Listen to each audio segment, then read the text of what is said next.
doa saya kita semua tetap dalam keadaan baik, sehat, dan terus punya kemampuan untuk bisa melihat rencana Tuhan. Kita menjadi orang-orang yang lembut hati, menjadi orang-orang yang memiliki minyak pelumas sehingga mata kita tidak lagi buta secara rohani. Kita terus berdoa supaya pewahyuan demi pewahyuan di mana Tuhan menyatakan dirinya, karena apa yang dinyatakan itu untuk manusia, tetapi apa yang disimpan, dirahasiakan itu milik Allah. Karena itu kita perlu membeli minyak pelumas. Membelinya tentu bukan dengan uang, membelinya bukan dengan emas, tapi membelinya dengan sikap hati, menukar dengan hati yang lapar dan haus bahwa kita sangat membutuhkan Tuhan, sehingga kita boleh dapat pewahyuan, sehingga mata kita yang buta bisa melihat. Dan kita sudah belajar kemarin karena ketidakpercayaan satu bangsa yang besar yang direncanakan masuk ke tanah Kanaan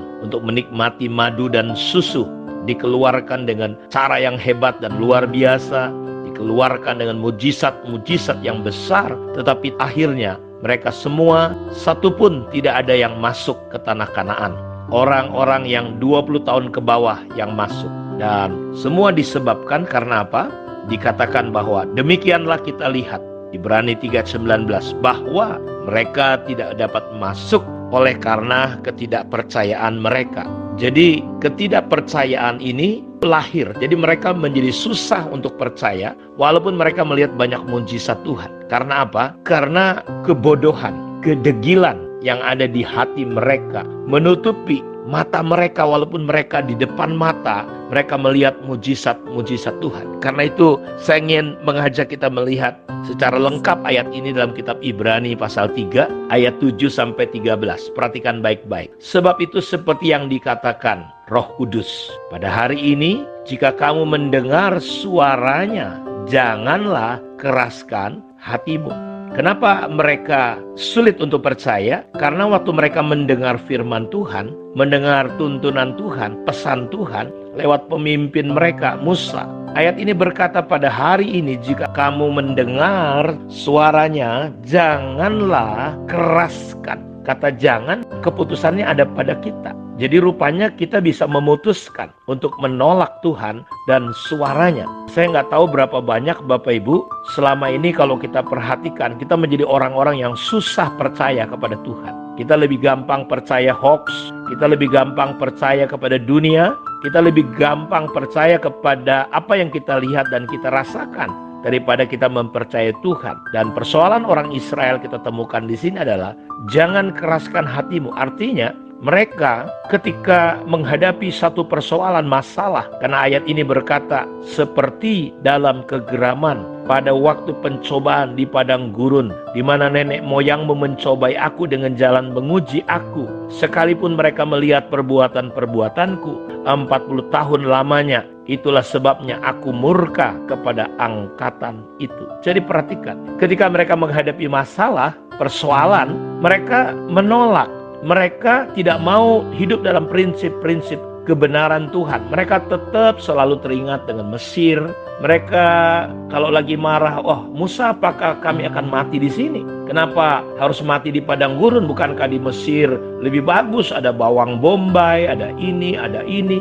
Jadi mereka selalu kembali kepada kesenangan-kesenangan daging dan dunia. Sehingga akhirnya ayat ini berkata, pada waktu kegeraman, ketika masa-masa pencobaan, persoalan, hal-hal yang tidak biasa mereka hadapi. Dan ketika Tuhan mengajari kebenaran, mereka menolak. Akhirnya hati mereka menjadi keras. Itulah sebabnya aku murka kepada angkatan itu dan berkata, selalu mereka sesat hati. Perhatikan, ketika orang Israel menolak suara Tuhan, mengeraskan hati mereka, akhirnya hati mereka di sini dikatakan sesat hati. Sesat artinya tidak menemukan jalan keluar. Sesat artinya kalau sudah tersesat di jalan, saudara berputar-putar, habiskan waktu, energi, tapi nggak menemukan jalan keluar. Dan berapa banyak orang Kristen kayak begitu. Jadi orang Kristen puluhan tahun, ibadah, ke gereja, pelayanan, tapi mereka hidupnya nggak pernah berubah. Sesat hati. Dan akhirnya mereka tidak mengenal jalan-jalan Tuhan. Kepada orang Israel Tuhan menyatakan perbuatan-perbuatannya, tetapi kepada Musa dia menunjukkan jalan-jalannya. Karena sesat hati mereka tidak mengenal jalan Tuhan.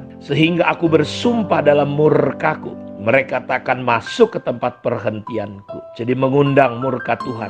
Waspadalah hai saudara-saudara, supaya di antara kamu jangan terdapat seorang yang hatinya jahat. Jadi setelah keras, hatinya sesat, yang berikutnya hatinya jadi jahat. Dan yang tidak percaya oleh karena ia murtad dari Allah yang hidup. Jadi orang yang tidak percaya, orang yang murtad itu dia tidak datang tiba-tiba. Dia dimulai karena terus-menerus kita mempertahankan pola, cara, pikiran, kebenaran kita sendiri. Sehingga hati mereka bukan hanya keras, sesat, tapi hatinya jadi jahat. Dan yang tidak percaya mulai akhirnya makin tidak percaya. Jadi murid-murid yang keemos kan kayak gitu. Tidak percaya, Tuhan udah ngomong, tapi tetap nggak percaya. Oleh karena ia murtad dari Allah yang hidup. Kemurtatan itu yang diinginkan oleh iblis supaya Bapak Ibu boleh silakan jadi orang Kristen. Boleh jadi orang yang beribadah, tapi hatimu jangan pernah percaya kepada Tuhan. Karena kalau kita tidak percaya, kita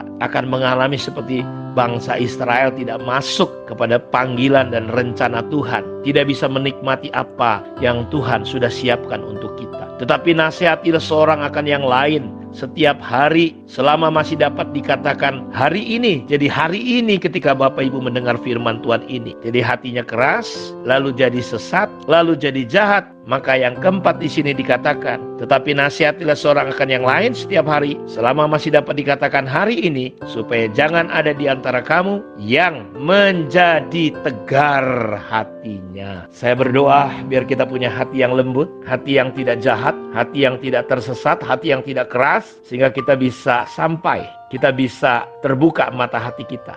Jadi orang Israel mirip orang Laodikia, buta walaupun mereka melihat mujizat Tuhan. Kenapa tegar hatinya? Karena tipu daya dosa. Kalau saudara perhatikan di perumpamaan penabur itu, yang jatuh di tanah yang berduri, ketika firman itu mulai tumbuh, tapi dia dihimpit oleh apa? Oleh semak duri. Itu bicara tentang tipu daya, kekayaan, kesenangan, kekayaan dunia ini. Saya berdoa biar minyak yang dari Tuhan yang mampu melumas mata hati kita, sehingga kita bisa membedakan, kita bisa melihat bahwa Tuhan dan rencananya jauh lebih mulia, jauh melebihi kekayaan apapun yang ada di dunia ini. Sehingga kita bisa berkata seperti Paulus, bahkan penderitaan zaman ini yang kualami tidak sebanding dengan kemuliaan apa yang akan aku terima. Saya berdoa Tuhan membuka mata hati kita semua, sehingga kita menjadi orang-orang yang masuk ke dalam perjanjian Tuhan. Tuhan memberkati kita semua. Shalom.